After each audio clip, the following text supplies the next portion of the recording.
guys, how are you? Good.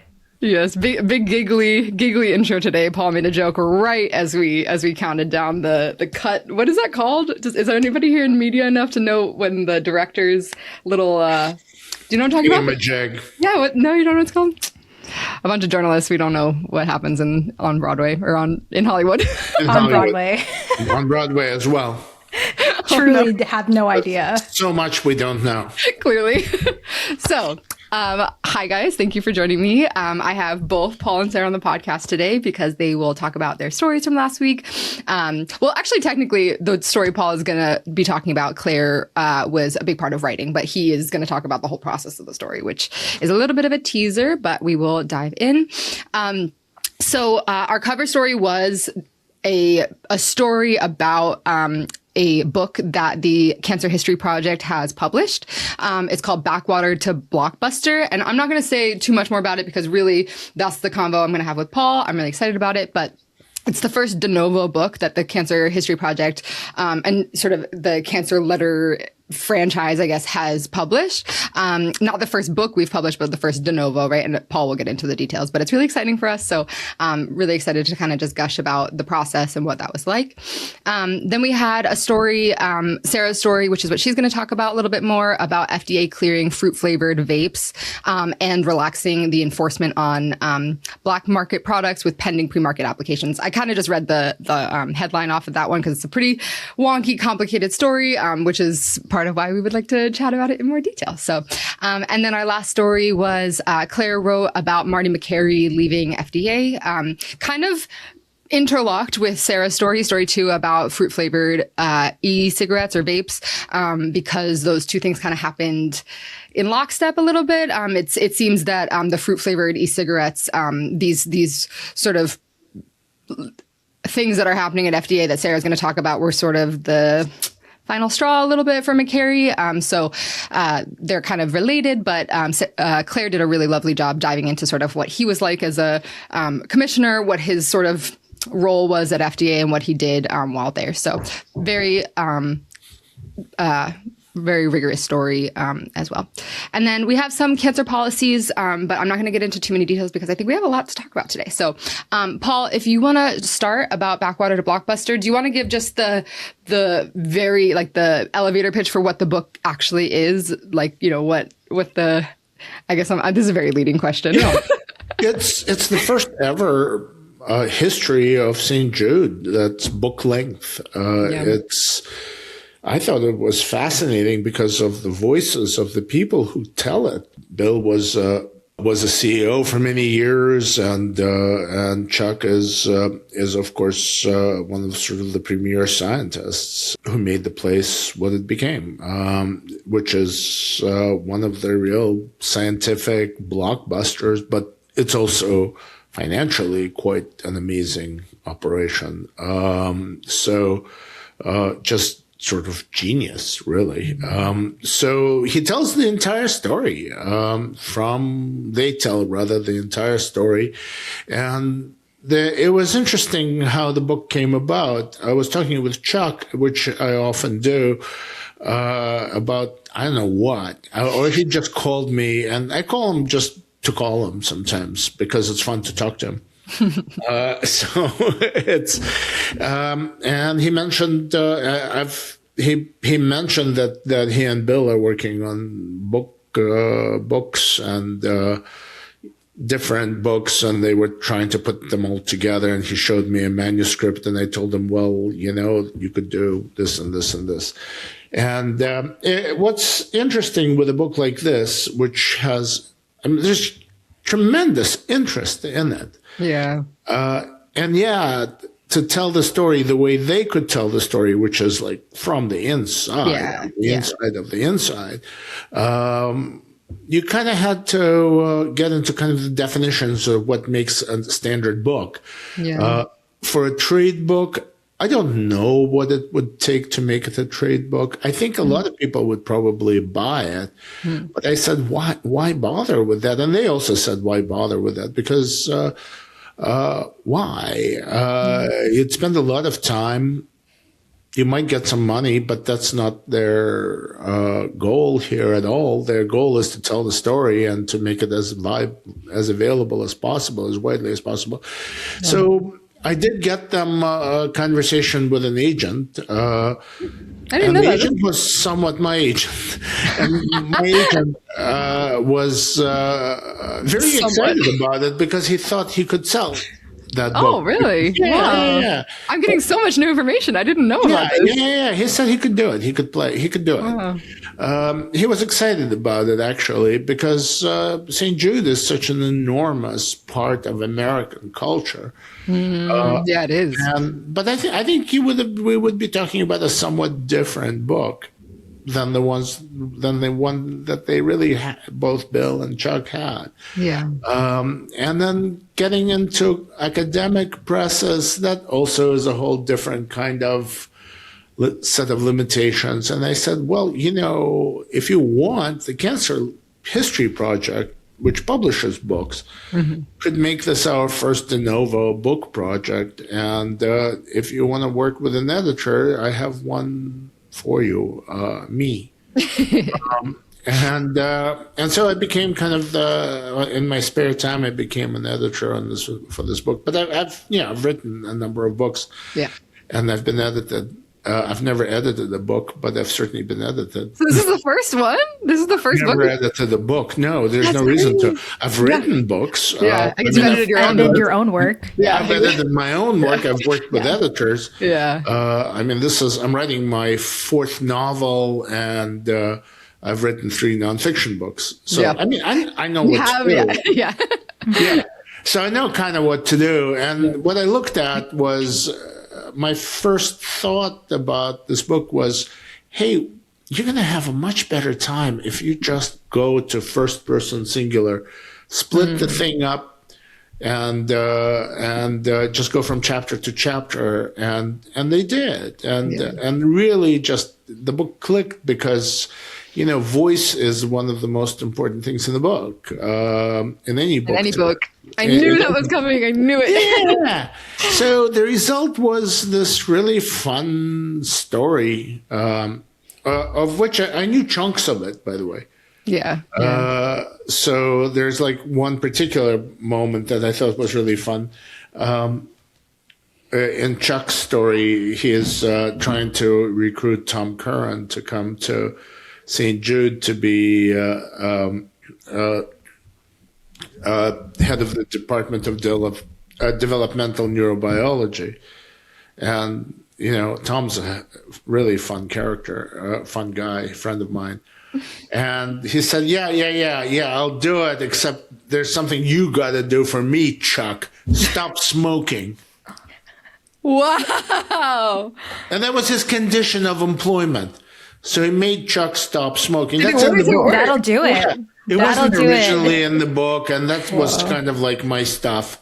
Wow. And then there's also a bunch of apocryphal stories, or maybe they just didn't really spread around. Who knows? Yeah. And I checked them out, and neither Bill nor Chuck knew them, which means they're not in there. Yeah. But I love the apocryphal story. But in this case, it was really fun to get the current story. Oh, and when it was all over, he actually made a little certificate for Chuck that he has successfully stopped smoking. Wow.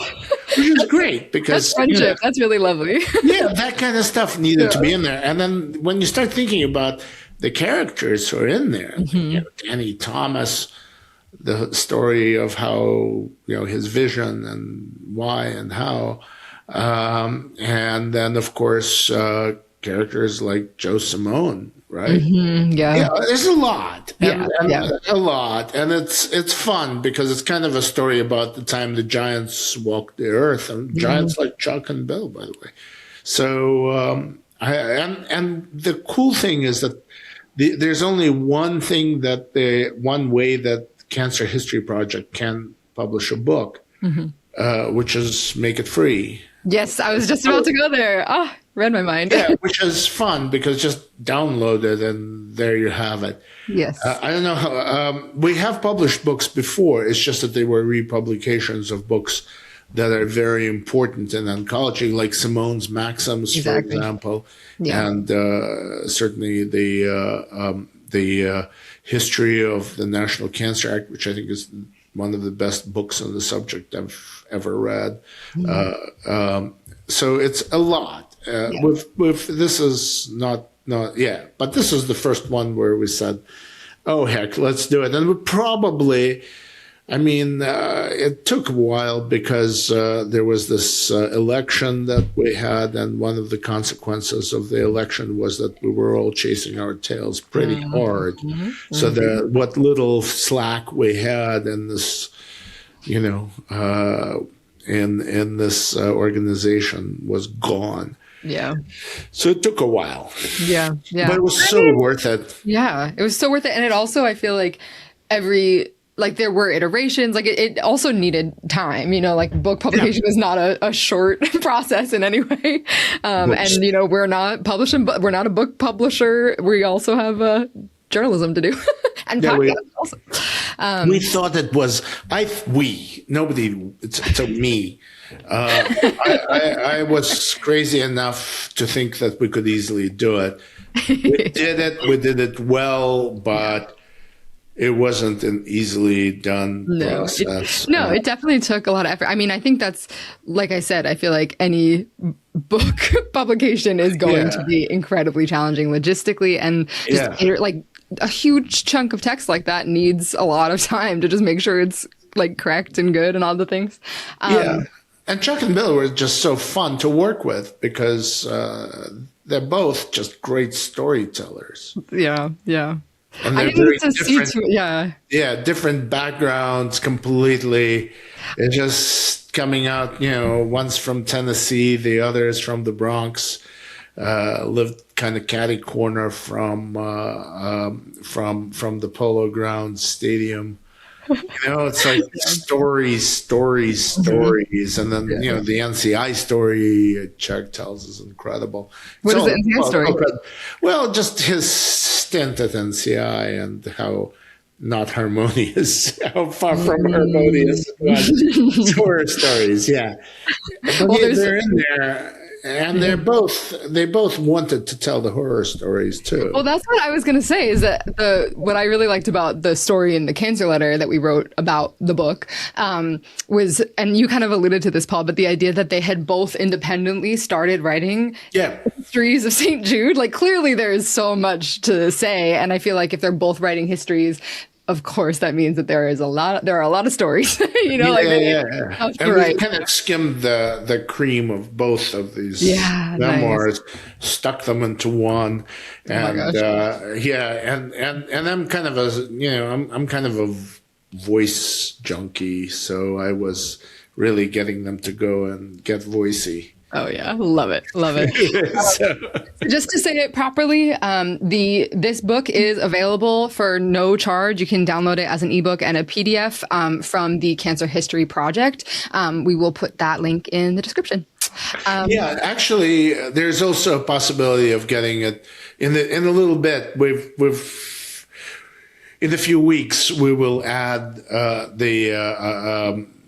the capability of the print version, but the print version is going to be print on demand. So. Yeah, print on demand. It'll have a tiny charge just to literally cover the printing, but it's $2 or something. Don't quote me on that. But I don't know. I think it's more, but whatever. But it's not a whole lot. Well, not a whole lot. Who cares? It's not. It's just Yes, absolutely. But it's available on either PDF or on your reader.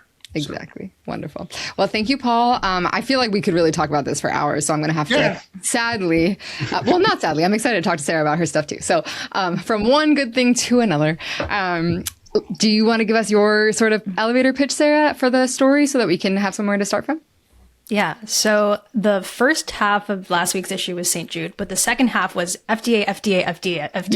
There's been, to steal a word from Paul, has been a snafu at FDA lately. And there's been a lot of changes in leadership, and it's kind of centered around one of many parts around this regulatory news around flavored vapes. So we thought the news was one particular thing, which is that the first fruit flavored vapes have been authorized by FDA. So this is the company Glass, and they have two flavors. They have mango and blueberry. I think they're like called gold or like sapphire to kind of catch you off guard a little bit. But no, basically mango and blueberry.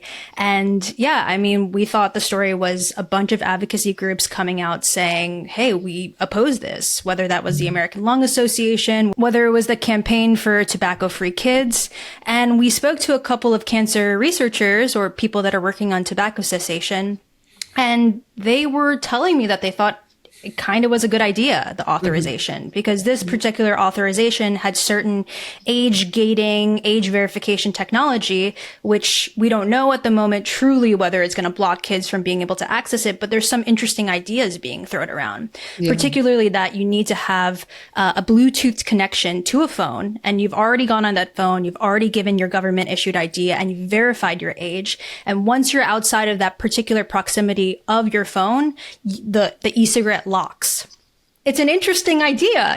Will it work? Will it not work? And the FDA has certain provisions or contingencies or expectations to follow up, collect data, and see, whether or not the marketing of this product is actually reaching children. Well, it was definitely something new, but it wasn't causing too much alarm among the cancer researchers that I was talking to. Yeah. But then a few days later, what we thought was a story turned out to be a different story, which, this is our life in the news and working in journalism. But FDA essentially said, hey, we're taking a different approach when it comes to enforcement. So we will be cracking down pretty much on the black market, but one subsection of the black market and not another subsection of the black market. Particularly, they will no longer be prioritizing enforcement for black market products that have a pending pre-market application. And so the experts that we talked to, whether that was a legal expert or other kinds of cancer researchers, they were saying that the way that it might shake out is that the major tobacco companies, such as Juul, that pretty much aren't on the market right now, they kind of have a pathway to be able to, put their own products on the shelf without FDA giving them a hassle. And so there's a lot of concern around the black market because, with the authorization, maybe it has some age gating technology. Maybe there's some obstacles for kids to not be able to access it. But we're talking about, given the current circumstances, a whole out of control black market that really isn't being taken as seriously as it should by FDA. And that is causing a lot of alarms. Yeah. I think you said this, but what stuck out to me, just if I frame it how I was thinking about it, was the first half of the week, what you were telling me. And so I was just kind of being an editor, staying up to date on what you were reporting. And you were telling me it's sort of this weird kind of story where obviously our instinct, especially as oncology reporters, is this is bad. You don't want more stuff on the market, right? But like you said, people were talking about using it to help current smokers stop using cigarettes. So that's the one, and that I feel makes a lot of sense. There's a lot of research in that. That's a world in and of itself. Yeah, but hold on. But there's also a very living, very live controversy over this. Yeah, that's what I was going to say. The other side is that the concern specifically with fruit flavored vapes is that they are marketed to, or they are appealing to children. And so, there was a quote, or maybe you wrote it, I'm not sure, in your story that was just so powerful about never smokers being exposed when they're really vulnerable. Mangoes, it tastes good, and I think we had a conversation last week about just what it was like on campus, on a college campus when Juuls came around. Yes. Oh my God. It was just Paul. I have no idea. Because I was in college in 2019, which was the absolute peak. Oh wait, no, I graduated 2018. I'm lying. But well, you were for a couple months. You stuck around. But it was still, it was building up. It was building up in popularity at the time. And I was telling Jacqueline that I had studied abroad and had been exposed to a lot of cigarette smoke in Europe. And then I came back thinking, wow, I'm going to have some fresh air in my lungs. And then everybody and their mom has a Juul on campus. Yeah. And it just happened very, very quickly. It did. And then, it pretty much peaked around 2019. Yeah. And just like the haze of like very different smoke. Like it feels different. And it's, I mean, I'm sure like I actually haven't. Good. Yeah. So like cotton candy, right? Yeah. Yeah. Cotton candy smoke. Yes.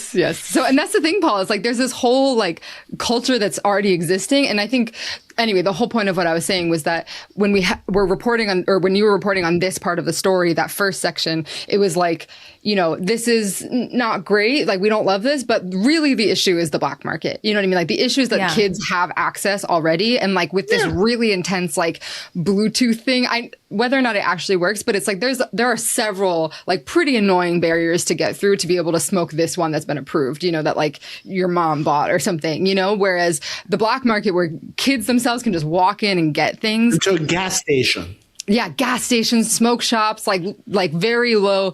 And related to sort of the second piece of news that came later in the week, they don't say necessarily that it's legal. They're not changing their regulatory stance on fruit flavored vapes being accessible on the black market. They still, have it as like bad, whatever their sort of phrasing is. But they just said that they are not prioritizing anymore the enforcement of this. So that was a very weird, I don't know, just like reporting on the story. And like, I think I'm just kind of speaking almost from like an emotional reader perspective where it just feels like not so great. I think, to be like, there's all of these things coming together that are just like concerning about children getting access to these fruit flavor vapes. And again, it's specifically thinking about Sarah, you and I like understanding like what that looks like, it's on the ground a little bit. So, well, I don't think they're assigning top priority to situations where vape is on the market,